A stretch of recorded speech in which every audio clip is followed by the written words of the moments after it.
lainnya, Panitia Pengawas Pemilu Kota Makassar menerima laporan warga terkait adanya pengawas partisipatif yang melakukan intimidasi terhadap warga setelah KPU melakukan verifikasi faktual. Jika terus terjadi, Panwaslu mengancam akan melaporkan hal tersebut ke pihak berwajib.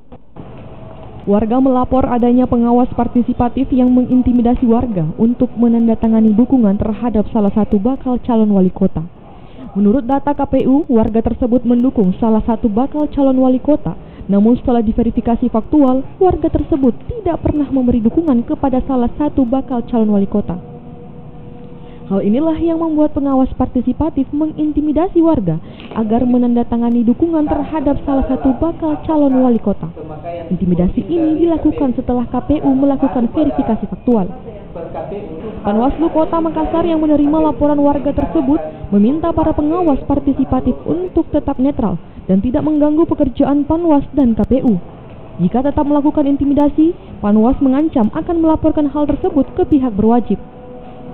Pasti kami sebagai jajaran pengawas akan memberikan sanksi yang tegas, karena apalagi ketika misalnya sudah mengancam pada langkah-langkah maupun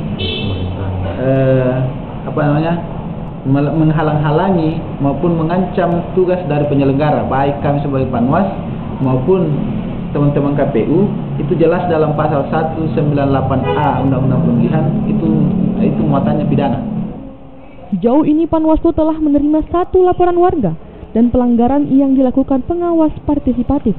Pengawas partisipatif sendiri berasal dari salah satu tim sukses bakal calon wali kota.